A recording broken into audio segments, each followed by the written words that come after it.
Hey, Bowtie Nation, Joseph Hogue here with the Let's Talk Money channel. Thank you for being with me for another Beer Money Sunday. I actually just got back to the gym for a little bit ago, so I'm actually on water today. But grab your favorite mug, your favorite drink, adult beverage or otherwise, and thank you for being here again. You know, it's only been a week since last Sunday, but man, I tell you, with the holidays and everything shut down for the last few days, I get itchy, you know, without the market open, without that constant news stream to be able to watch and analyze. I get itchy for, to get back to Monday and start watching the market again. So great to be here with you and, another chance to talk about the market. And today, an investing strategies video that I think is going to really help a lot of you define your investing strategy. I think a lot of you probably have been kind of using this so far this year and maybe into 2021. But I think this is going to help you define that strategy, really make sure you're able to make money on it and not lose your money once you've already made it. So we're going to get started. See a lot of great Bowtie Nation citizens there in the chat. Thank you for being here. Michael Swaim, happy holidays. See a lot of people. Fisk, a longtime member of the nation there. Lose Cat, saw you in the comments earlier today. Thanks for being here in our live stream and everybody there. Again, just love being able to connect with you every Sunday, face-to-face here, 2 p.m. Eastern Time, 10 a.m. Pacific, and wherever you're at in the world. So I want to get started here because I'm really interested in this investing strategy that I've been following over this year. And it's not necessarily a new investing strategy, but it's just been put into overdrive this year. And I'm going to explain to you why and how to use it to make money. So it's basically, buy the rumor, sell the news. Okay. And it's almost a cliche. You hear this so much from pundits and analysts and that, but, I'm going to explain why it is so much more important this last year and maybe even into 2021 and how to use it. So I want to explain how it works and give you some examples of it and, maybe how to use it a little bit better than maybe what you have been in the past going forward. Then we're going to do our Q&A section next. Do some Q&A after that. So let's get started here, and I want to invite everyone again to the Daily Bowtie. We are 1 week out. January 4th, we're going to be starting this. I'm going to be sending out a daily email newsletter to everybody out there that signs up. So I've got the link there in the chat. I'm going to put it in the comments and in the video description below. Go there, sign up. It's completely free. It's been something I've been wanting to do for you out there in the nation for a long time. Just a daily markets update. We're going to cover everything every day, from the economy, the markets, the top sectors and what seems to be working as far as sectors, the top stocks and why each stock is going up. We're going to be handling news, different kinds of trends, different kinds of strategies. And again, it's totally free. Sign up, try it out for a couple of weeks or whatever you want to do, and cancel if you want. But it's always going to be free. I'm never going to charge for this. Just something that I've been wanting to do for a long time, and we're finally getting started next Monday, January 4th. We're going to get that started. So again, look for that link in there, pinned in the chat there, or in the comments section, or in the video description. So check that out.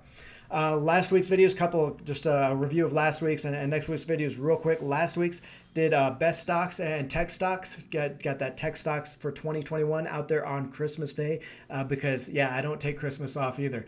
Love what I do, folks. Love analyzing stocks and being able to bring you these ideas and things like that. So a day off is kind of not much of a holiday for me.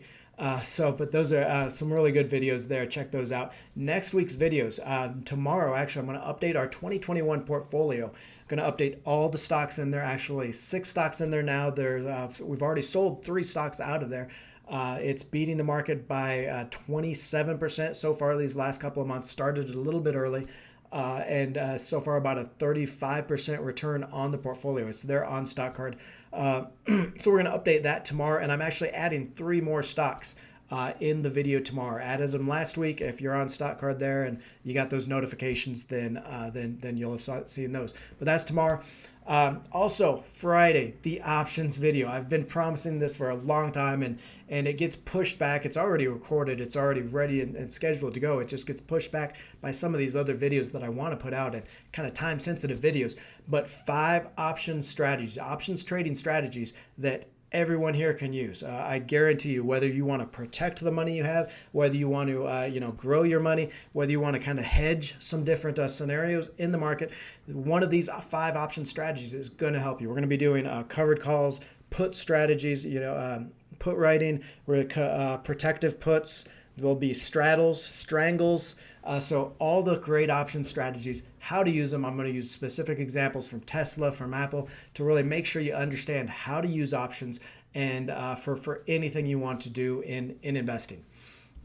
So now I want to get to that topic for this week because it's really been an era of sell on the news. Okay, and so first let's just talk about what is this idea of buy the rumor, sell the news. Okay, and this is just the idea that a lot of times you'll see periods in the stock market where everybody's jumping into a stock on the rumor. Everybody's looking forward to the release of the iPhone, or everybody's looking towards good examples here are Tesla and Apple splits, or specific news with a specific date, and everybody piles into that trade ahead of time. And then basically when you get to the news, everybody sells out. Okay. So the strategy obviously is, you buy early into this news or into this stock, you ride that up, and then either on the day or the day before, just very close to that news or that expected news, that's when you take your profits, and that's when you take your you sell out of your position. And I just want to show you some examples here of how strong this has been this year. You've got examples like Tesla here, which was up 75% pre-split, and we knew they were going to split. They announced it. It was months before that. This is just this month before Tesla split. It was up 75%, which is unheard of. I mean, I know we've had a lot of crazy returns this year in 2020, but 75% is unheard of, and that's kind of ridiculous, actually. And then the day of the split, and that month afterwards, it was down 34%. Okay. Then again, when it was announced that it would be added to the S&P 500, they had been denied earlier, earlier in the year, and the stocks fell on that. But then it was announced that it was going to be added to the S&P 500, and it was up 43% in the month before that. And we knew the exact date that it was going to be added to the S&P. Could have gotten in there, rode that up 43%, and then just so far, just over this last week, I think it was added last Monday, it's down 8% since. Okay, so a very clear and defined investing strategy here. You look at another one. Let's look at Moderna. Another great example. Okay, we knew that approximately when they would be releasing the data on their on their COVID vaccine trials. Okay, they had said it would be sometime in November, early December, that they would be able to release those phase 3 trials, the data on that, to be able to prove the efficacy of that COVID vaccine. So of course, what happened is, and this is just the month before. The month before the December 8th release on that. And we didn't know exactly the date, but we knew it was going to be, late November, early December. 133% up in that month. Okay, and then since then, obviously, it's just crashed down into a bear market for Moderna, 27% down. And it's not saying that Moderna is really any different of a stock, any different of a company. They've still got all year. They're going to be making those sales on that vaccine. It's just that this buy the rumor, sell the news strategy. And I'm going to explain, how this works exactly and how to use it. We'll look at just one more. Well, just look at one more example here. And Apple, obviously, along with Tesla, split on the same day. So we had that up 26% pre-split. We knew the exact day it was going to split. So you could have rode that up 26%, and then it was down 20% since the after the split, and is just now getting back to about where it was on that pre-split peak.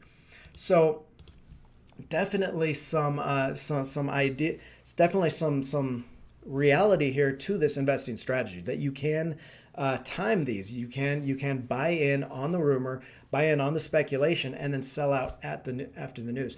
And why this is so powerful this year. I mean, this isn't necessarily a new strategy. This has been an idea for decades, right? Or for as long as people have been trading, they've been trying to front run the news on things.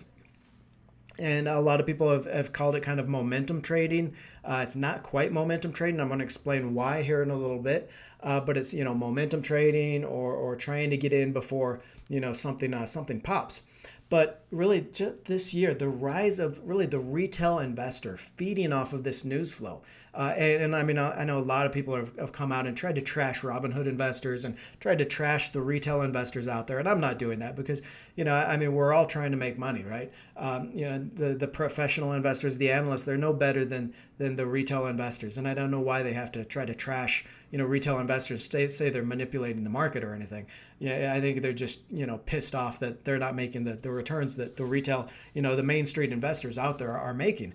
But really, the retail investors that are feeding off this news flow, because they don't have the time to really analyze these stocks, right? If you've got your day job, you've got your 9 to 5, but you're trying to invest in the market, you don't have another 40 hours a week to analyze the balance sheet, analyze the financial statements of a stock. So you're intently focused on the news flow, okay? And so what happens is when when the retail investors take over, when Main Street investors take over, and the impetus is on that news flow, then everybody is watching that news, and the sentiment and the interest climbs as everyone gets in on this trade, right? So you take those the pre or the split announcements by Apple and Tesla, every daily you couldn't go to Yahoo Finance or any investing site without reading another news article about Tesla splitting, right? Whether it's going to be good for the company, how many more investors are going to be able to invest in it. It was just a constant and consistent news flow that was getting more and more people into that stock. And of course, what happens when demand for a stock rises, then that's going to push up the shares as well. So it's kind of a momentum machine, right? You've got so much money flowing into the market. It's flowing into one place because that's where all the news is right now at that particular time. Well, what happens though is once the event happens, that news flow stops. There's no sense in talking about Tesla splitting if it's already split. Okay, there's no sense in thinking of, okay, when is Moderna going to release its data? When is it going to be approved? When it's already released the data and approved. It's not saying that this isn't still a fundamental driver of the stock. Okay, so the vaccine and the sales from that is going to be a fundamental driver for Moderna for a year at least. But it's not a news item, right? It's not newsworthy anymore.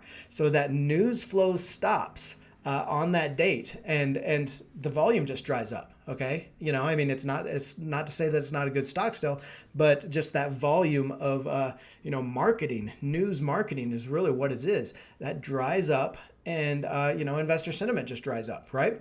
So that's what's happening with a lot of these. Is actually, kind of perversely, it's actually really similar to the pump and dump strategy. Okay, so if you're familiar with the boiler rooms of the 80s, right, or penny stocks, there are still some boiler rooms left. You don't see them too much anymore, but generally these will. The trick here, or the scam, because it is a scam, so you got to watch out for it. The scam here is that these boiler rooms, these shops will have a team of cold callers, right, or a team of online influencers or whoever. They'll have a team of them, 10, 20, 30 people, and they'll pick a stock that is very lightly traded, maybe 20,000 shares a day traded, if most, maybe under $1 stock, right? So basically they're picking a stock that they can manipulate, they can buy in with, maybe a couple $100,000 will really move this stock, right? So what they'll do is they'll take a position in this stock, in this penny stock or this nano cap stock just send the shares zooming higher because it's that small. And then they'll start spamming the news out there, and you see it on YouTube channels all the time. You see it in comments, trying to spam this micro nano cap stock, right? Any stock under $50 million market cap, you gotta watch out, because a lot of times it could be a target of these pump and dump strategies, right? So they're really feeding the news flow. They're flooding the zone, is what it's called, right? They're flooding the zone with that news flow, trying to get more and more people excited about this stock. So, of course, again, as that news flow ramps up, the momentum ramps up, sentiment, interest climbs, everybody rushes into these shares. And again, since it's so small, such a small company, then, it doesn't take much, and the shares keep on going higher. Well, of course, that boiler room shop, those 10 or 20 people working on it, they sell out of their position, take a nice, 30, 40% gain, and then stop pumping it. Obviously, if they don't have a position, they don't need to pump it. That news flow dries up, the volume dries up, and the interest from other investors does, and the stocks crash back down.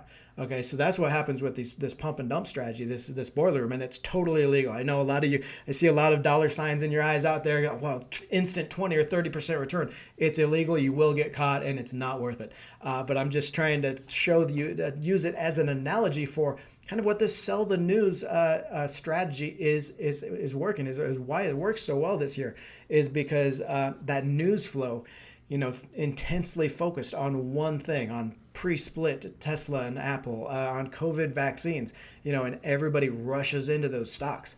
So, it's just a very powerful force, or a very powerful investing strategy, more so than it has been in years in the past.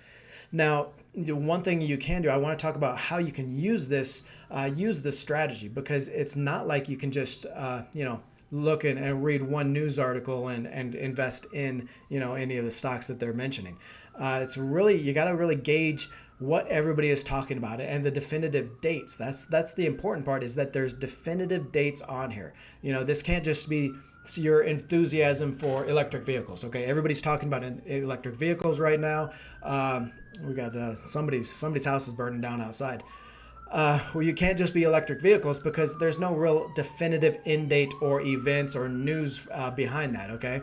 It can't just be, AR or AI is another big one lately, and it could be a great investing theme, but it's not necessarily sell the news, because, when does the news come out for that? It's a more of a broader theme. So these things have to have definitive dates and events, okay? Something like, Apple's annual September release of products. It's got to be split announcements, or additions to the indexes, right?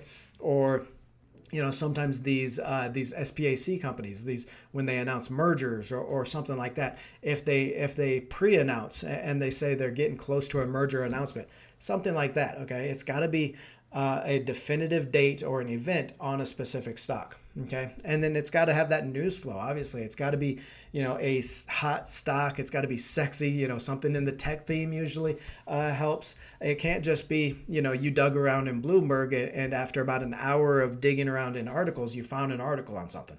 It has to be something where articles are out every single day talking about, oh my God, what's Tesla going to do when it splits, in September, okay? And what you're going to do, you're going to ride that sentiment. You're going to take a position as soon as possible when you get this idea, and then sell before that expected headline, okay? Because a lot of times it could be that day, as we saw with Tesla, as we saw with Apple. In fact, with when they split, it was that day that they started declining on the share price. So, don't be afraid of missing out on some of those gains. Just you gotta take your gains when you can with this kind of a strategy. It's a momentum strategy. It's something that you've got to be happy with getting 20-30% return in a month or two, and move on to the next stock. So that's the investing strategy. Really, again, with the